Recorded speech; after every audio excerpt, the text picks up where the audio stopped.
Welcome back to ആർക്കേനെക്സ്. നമ്മൾ ഇന്ന് വന്നിട്ട് നമ്മൾ എന്താണ് നമ്മുടെ പ്ലസ് വൺ കുട്ടികൾക്ക് വേണ്ടിയിട്ടാണല്ലേ. പ്ലസ് വൺ കുട്ടികൾക്ക് അത്യാവശ്യമായിട്ടുള്ള ഒരു സാധനം എന്താണ്, നമ്മുടെ വെയിറ്റേജ് നോക്കി ഒരുപാട് കുട്ടികൾ ചോദിച്ച് വീണ്ടും ചോദിച്ചുകൊണ്ടിരിക്കുന്ന ഒരു കാര്യമാണ് വെയിറ്റേജ്.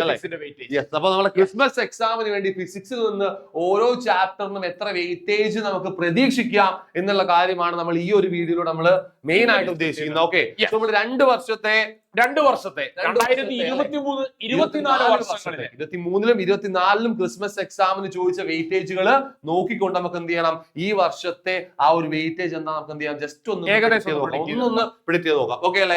സോ ഇതാണ് നമ്മുടെ വെയിറ്റേജ് എന്ന് പറഞ്ഞാൽ. പക്ഷേ നമ്മുടെ ആദ്യത്തെ ചാപ്റ്റർ അല്ലെ, നമ്മൾ ഏറ്റവും ഒഴിച്ചു വിടുന്ന ഒരു ചാപ്റ്റർ ഉണ്ട്. നമ്മുടെ ചാപ്റ്റർ ഏതാണ്? യൂണിറ്റ്സ് ആൻഡ് മെഷർമെന്റ് അല്ലേ. സോ നമ്മുടെ യൂണിറ്റ്സ് ആൻഡ് മെഷർമെന്റിൽ നിന്ന് അല്ലെ നമുക്ക് 2024 ചോദിച്ച എത്രയാണ്? 5 മാർക്കിന് ചോദ്യങ്ങൾ. 5 മാർക്കിന് ചോദ്യങ്ങൾ. അത്രത്തോളം ഇമ്പോർട്ടന്റ് ആയിട്ടുള്ള ഒരു ചാപ്റ്റർ തന്നെയാണ് യൂണിറ്റ്സ് ആൻഡ് മെഷർമെന്റ്. ഇനി 23-ലേക്ക് നോക്കുകയാണെങ്കിൽ 7 മാർക്കിന് ചോദ്യങ്ങൾ വന്നിട്ടുണ്ട്. 7 എന്ന് പറയുന്നത് അത്ര ചില്ലറ മാർക്കൊന്നല്ല. 7 മാർക്ക് പറഞ്ഞാൽ മെനക്കെട്ടിട്ട് കിട്ടുന്ന മാർക്കാണ്.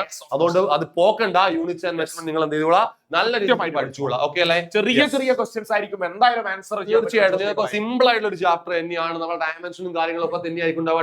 ഡയമെൻഷൻ അനാലിസിന്റെ 2 ആപ്ലിക്കേഷൻ ഒക്കെ എന്ത് ചെയ്യാം, കറക്റ്റ് ആയിട്ട് നോക്കി പോയിക്കൂടാ. ഓക്കെ, അടുത്ത നമ്മള് സ്ട്രെയിറ്റ് ലൈൻ നമുക്ക് 2024 എത്ര ചോദിച്ചുള്ള 8 മാർക്കിന് ചോദ്യങ്ങൾ വന്നിട്ടുണ്ട്. 8 മാർക്കിന് ചില്ലറ മാർക്കല്ല. അടുത്തത് 2023-ലും വീണ്ടും 8 മാർക്കിനാണ് ചോദ്യങ്ങൾ വന്നിട്ടുള്ളത്. ഈ വർഷവും നമുക്ക് എന്ത് ചെയ്യാം, ഗ്രാഫുമായിട്ട് ബന്ധപ്പെട്ട ഒരു ക്വസ്റ്റ്യൻ നിർബന്ധമായിട്ട് കാണാം. ഗ്രാഫുമായിട്ട്, അതേപോലെ നമ്മൾ കൈനമാറ്റിക് ഇക്വേഷൻ അല്ലെ, ഏതെങ്കിലും ഒന്ന് ഡിറൈവ് ചെയ്യാൻ ചോദിക്കും.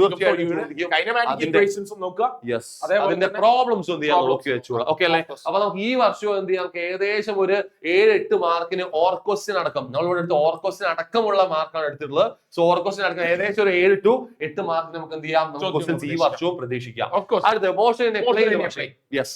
പ്രധാനപ്പെട്ട ചാപ്റ്റർ ആണ്. ഓക്കെ, 5 മാർക്കിന് 2024-ലും 8 മാർക്കിന് 2023-ലും ചോദിച്ചിട്ടുണ്ട്. അതുകൊണ്ട് തന്നെ നമ്മൾ നല്ല രീതിക്ക് പഠിച്ചു വെക്കണം. ഈ വർഷം കറക്റ്റ് ആയിട്ട് എത്രയാണെന്ന് പറയാൻ പറ്റില്ല. എന്നാൽ നമുക്ക് എന്ത് ചെയ്യാം, ഒരു 5-ന്റെ മുകളിൽ മാർക്കിൽ നമുക്ക് എന്ത് ചെയ്യാം, ഉറപ്പായിട്ടും കറക്റ്റ് ആയിട്ട് പ്രതീക്ഷിക്കാം. ഓക്കെ, അടുത്ത നമ്മുടെ ചാപ്റ്റർ ലോസ് ഓഫ് മോഷൻ ആണ്. നല്ല അപ്ലിക്കേഷൻ ലെവലുള്ള അല്ലെ, അപ്ലിക്കേഷനിൽ ചോദിക്കാൻ കഴിയുന്ന ഒരു ചാപ്റ്റർ ആണ് എന്ത്, നമ്മുടെ laws of motion. Banking of road എന്ന് പറഞ്ഞ ആ സംഭവം ഇല്ലാത്ത ഒരു ക്വസ്റ്റ്യൻ പേപ്പർ അച്ചടിക്കാൻ കഴിയില്ല നമ്മുടെ ഗവൺമെന്റ്, ഒരു സംശയം വേണം. ഓക്കെ, അപ്പൊ അതിൽ നമ്മൾ 2024 ചോദിച്ച 14 മാർക്കിനാണ്, 2023 ചോദിച്ച 15 മാർക്ക്. എങ്ങനെയായി കഴിഞ്ഞാൽ 10 മാർക്കിന് മുകളിൽ ക്വസ്റ്റ്യൻസ് നിങ്ങൾക്ക് പ്രതീക്ഷിക്കാവുന്ന ഒരു ചാപ്റ്റർ ആണ് ലോസ് ഓഫ് മോഷൻ. അതിൽ തന്നെ അവസാന ഭാഗങ്ങളായിട്ടുള്ള ബാങ്കിങ് റോഡ് ഒക്കെ കൃത്യമായിട്ട് പഠിച്ചു ഉണ്ടായിരിക്കും. ഓക്കെ അല്ലേ? അടുത്ത നമ്മളെ ചാപ്റ്റർ 9ാം ക്ലാസ്സിലൊക്കെ പഠിച്ചിട്ടുള്ള ചാപ്റ്റർ ആണ് വർക്ക് എനർജി പവർ അല്ലെ. സോ അതിൽ നമുക്ക് 2024 ചോദിച്ചത് 6 മാർക്കിനാണ്, 2023 ചോദിച്ചത് 5 മാർക്ക്. ഏകദേശം 5 to 6 മാർക്കിന് നമുക്ക് എന്ത് ചെയ്യാം, ഈ വർഷവും നമുക്ക് എന്ത് ചെയ്യാം, നമ്മുടെ എക്സാമിന് ചോദ്യങ്ങൾ പ്രതീക്ഷിക്കാം. ഓക്കെ, സോ അടുത്തല്ലേ റൊട്ടേഷൻ. കുട്ടികളൊക്കെ ടഫ് ആണെന്ന് പറയുന്ന നിങ്ങള് മുൻധരിച്ചു വെച്ചിരിക്കുന്ന എളുപ്പമുള്ള ചോദ്യങ്ങൾ ചോദിക്കുന്ന ചാപ്റ്ററാണ് റൊട്ടേഷണൽ മോഷൻ. അവിടെ നിങ്ങൾക്ക് law of conservation of angular മൊമെന്റുമായി ബന്ധപ്പെട്ട ഒരു ചോദ്യം നിർബന്ധമായിട്ടും കാണാൻ ചോദിക്കും. തീർച്ചയായിട്ടും. ഓക്കെ, അത് നമുക്ക് ചോദിച്ച മാർക്ക് ഏതൊക്കെയാണ്? പക്ഷേ നമുക്ക് 2024 8 മാർക്കിനോളം ചോദിച്ചിട്ടുണ്ട്, 2023 6 മാർക്കിനോളം ചോദിച്ചിട്ടുണ്ട്. ഇപ്രാവശ്യം നമുക്ക് കൂടുതൽ വെയിറ്റേജ് കാണാവുന്ന ഒരു ചാപ്റ്റർ ആണ്. കാരണം റൊട്ടേഷണൽ മോഷൻ ചില്ലറ ചാപ്റ്റർ അല്ല, നല്ല കോൺസെപ്റ്റ് ഉള്ള ചാപ്റ്റർ ആണ്. കറക്റ്റ് ആയിട്ട് പഠിച്ചാൽ നമുക്ക് എന്ത് ചെയ്യാം, കറക്റ്റ് ആയിട്ട് സ്കോർ ചെയ്യാൻ കഴിയുന്ന ഒരു ചാപ്റ്റർ ആണ്. സോ ആരും നിങ്ങൾ എന്ത് ചെയ്യരുത്, വെറുതെ ഒരു പ്രീ ജഡ്ജ് ചെയ്ത് വെച്ച് അത് മോശം ചാപ്റ്റർ ആണ്, അത് പഠിക്കേണ്ട എന്നുള്ള ആ ഒരു ധാരണ നിങ്ങൾ വിട്ടുകൊള്ളാം. നല്ല വെയിറ്റേജ് ചോദിക്കാറുണ്ട്, സിമ്പിൾ ചാപ്റ്റർ ആണ്, പഠിച്ചുകൊള്ളാം. ഓക്കെ, അടുത്ത നമ്മള് ഗ്രാവിറ്റേഷൻ അല്ലെ. നമ്മൾ പറഞ്ഞ പോലെ 9ാം ക്ലാസ് പഠിച്ച സെയിം ചാപ്റ്റർ തന്നെയാണ്, പക്ഷെ കുറച്ച് ഡെറിവേഷൻ കൂടുന്നുള്ളൂ. ഈ റൊട്ടേഷനിൽ എത്രയാണോ ചോദിക്കുന്നത് ഏകദേശം അത്ര തന്നെ മാർക്ക് ചോദിക്കുന്ന ഒരു ചാപ്റ്റർ ആണ് ഗ്രാവിറ്റേഷൻ. ഡെറിവേഷൻസ് ഉണ്ട്, അതുപോലെ പ്രോബ്ലംസ് ചോദിക്കും. എണ്ണം പറഞ്ഞ 5, 6 അല്ലെ, 6 ഡെറിവേഷൻ നമ്മളെ escape velocity, orbiting satellite, time, energy, അങ്ങനെ 6 ഡെറിവേഷൻസ് വരുന്ന ചാപ്റ്റർ ആണ് ഗ്രാവിറ്റേഷൻ അല്ലെ. 23 നോക്കി, പക്ഷേ 9 മാർക്കിനോളം ചോദ്യങ്ങൾ ചോദിച്ചിട്ടുണ്ട്. അപ്പൊ എന്തായാലും ഒരു ഡെറിവേഷൻ എന്തായാലും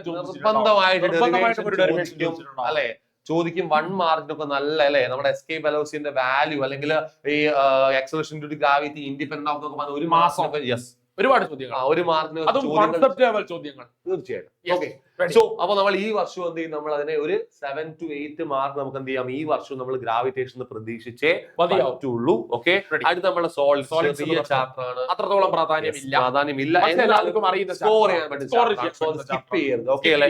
ഓക്കെ, ഒന്നും തന്നെ ഇല്ല എന്ന് പറയാൻ പറ്റുന്ന ഒരു ചാപ്റ്റർ തീരെയില്ല. ഓക്കെ, സിമ്പിൾ ആയിട്ട് കാര്യങ്ങൾ വെറുതെ കുറച്ച് കോളം വരച്ച് നമുക്ക് പഠിക്കാൻ പറ്റുന്ന ചാപ്റ്റർ ആണ് സോളിഡ്സ് എന്ന് പറയുന്നത്. 1 മാർക്ക് ക്വസ്റ്റ്യൻസ് പ്രതീക്ഷിക്കുന്ന ചാപ്റ്റർ. അതിൽ 24 ചോദിച്ച 5 മാർക്കിനാണ്, 23 3 മാർക്ക് ചോദിച്ചുള്ള 3 മാർക്ക് ആണെങ്കിൽ 5 മാർക്കാണ് എന്റെ മക്കൾ എന്ത് ചെയ്യുക, അത് സ്കോർ ചെയ്തോളാം. ഈ ചാപ്റ്ററിനകത്ത് ഇവര് നിർബന്ധമായിട്ട് പഠിച്ചിരിക്കേണ്ട ഒരു സാധനമാണ് സ്ട്രെസ് സ്ട്രെയിൻ കർവ്. അല്ലെ, കർവ് ചോദിച്ചു, 2 കർവ് ഒക്കെ തന്നെ അത് കമ്പയർ ചെയ്യാനുള്ള ചോദ്യങ്ങൾ അത് ചോദിക്കാറുണ്ട്. സിമ്പിൾ ആയിട്ട് സ്കോർ ചെയ്യാം, PYQ മാത്രം നിങ്ങൾ നോക്കിയാൽ മതി. ഓക്കെ, റെഡി അല്ലേ? അടുത്ത ഫ്ലൂയിഡ്സ് അല്ലേ, നമ്മുടെ രാജാവ് കിങ് എന്ന് പറയുന്നതിനേക്കാളും എനിക്ക് തോന്നുന്നത് ഇമ്പോർട്ടൻസ് കൊടുക്കേണ്ട ഒരു ചാപ്റ്റർ തന്നെയാണ് ഫ്ലൂയിഡ്സ് ആണ്. ഓക്കെ, നിങ്ങൾ മാർക്ക് നോക്കണ്ട, മാർക്ക് ഏകദേശം ഒരേ ലെവൽ തന്നെ ഈ വർഷം ചോദിക്കുമെന്നാണ് നമ്മൾ പ്രതീക്ഷിക്കുന്നത്. സോ എന്ത് ചെയ്യുക, ഫ്ലൂയിഡ്സ് നല്ല രീതിക്ക് എന്ത് ചെയ്യുക, നിങ്ങൾ പഠിച്ചു വെച്ചോളൂ. നമ്മുടെ രാജാവ് ബാക്ക് ആയിരിക്കും. അതിൽ തന്നെ ബെർണോളിസ് പ്രിൻസിപ്പിൾ ഇല്ലാത്ത ചോദ്യ പേപ്പർ വളരെ കുറവായിരിക്കും. അതിന് അപ്ലിക്കേഷൻ പിന്നെ പറയേണ്ട ആവശ്യമില്ല അല്ലേ?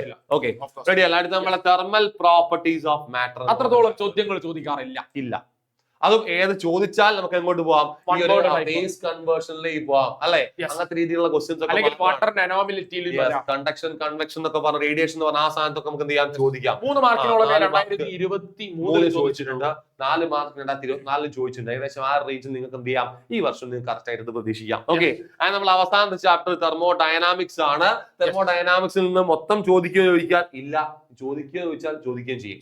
അങ്ങനെ ചാപ്റ്റർ ആണ് തെർമോഡൈനാമിക്സ്. പഠിച്ചോട്ടെ, 6 മാർക്കിനും 3 മാർക്കിനുമായിട്ടാണ് 2024 23 ചോദിച്ചിട്ടുള്ളത്. സോ ഏകദേശം എന്ത് ചെയ്യാം, നമുക്ക് ആ ഒരു മാർക്ക് നമുക്ക് എന്ത് ചെയ്യാം, ഇവിടെയും പ്രതീക്ഷിക്കാം. ഏകദേശം ഓക്കെ അല്ലെ? ഏകദേശം ആ ഒരു റേഞ്ചിൽ എന്തായാലും ഒരു 5 to 6 കൂടില്ല എന്ന് നമുക്ക് എന്ത് ചെയ്യാം, പ്രതീക്ഷിക്കാം. ഓക്കെ, അപ്പൊ ഇത്രയുമാണ് നമ്മുടെ വെയിറ്റേജ് നമുക്ക് നോക്കാനുള്ളത്. സോ നമുക്ക് ഏകദേശം ഒരു ഐഡിയ കിട്ടിയിട്ടുണ്ടാവും അല്ലെ, എന്തൊക്കെ നമ്മൾ ചെയ്യണം എന്നുള്ള അല്ലെ, ഏതൊക്കെ ചാപ്റ്ററിനാണ് ഇമ്പോർട്ടൻസ് കൊടുത്ത് പഠിക്കേണ്ടത് നിങ്ങൾക്ക് മനസ്സിലായിട്ടുണ്ടാവും. സ്കിപ്പ് ചെയ്യാനുള്ള ആൾക്ക് തീരെ പറ്റില്ല, എനിക്കൊരു ചാപ്റ്റർ സ്കിപ്പ് ചെയ്യാതെ ഇനി പോകാൻ പറ്റില്ല എന്നുള്ള ആൾക്കാണെങ്കിൽ ഏത് ചാപ്റ്റർ സ്കിപ്പ് ചെയ്യാനുള്ള ഒരു ഐഡിയ നിങ്ങൾക്ക് ഇപ്പോ ഇത് തന്നിട്ടുണ്ടാവും. ഓക്കെ, അപ്പൊ ഇത്രയായിരുന്നു ഞങ്ങൾ ഉദ്ദേശിച്ചുള്ള ആ കാര്യം നിങ്ങൾക്ക് കറക്റ്റ് ആയിട്ട് കിട്ടിയെന്ന് നിങ്ങൾ വിചാരിക്കുകയാണ്. സോ ഇത്രയും പോരാ മാഷേ, റെഡി അല്ലേ? സോ റെഡി ആണ്, സെറ്റ് ആണ്. സോ ഇനിയും നമ്മുടെ ഈ ഒരു സബ്സ്ക്രൈബ് ചെയ്ത ആൾക്കാർ നിങ്ങൾ എന്ത് ചെയ്യുക, സബ്സ്ക്രൈബ് ചെയ്യുക, ലൈക്ക് ചെയ്യുക, തീർച്ചയായിട്ടും എന്ത് ചെയ്യുക, സപ്പോർട്ട് ചെയ്ത് കൂടെ നിൽക്കുക. ഓക്കെ അല്ലേ? സോ നമുക്ക് എന്ത് ചെയ്യുക, അതുപോലുള്ള വീഡിയോസുമായിട്ട് നമുക്ക് തീർച്ചയായിട്ടും വീണ്ടും കാണണം. സോ ടിൽ ദെൻ എല്ലാവർക്കും ബൈ.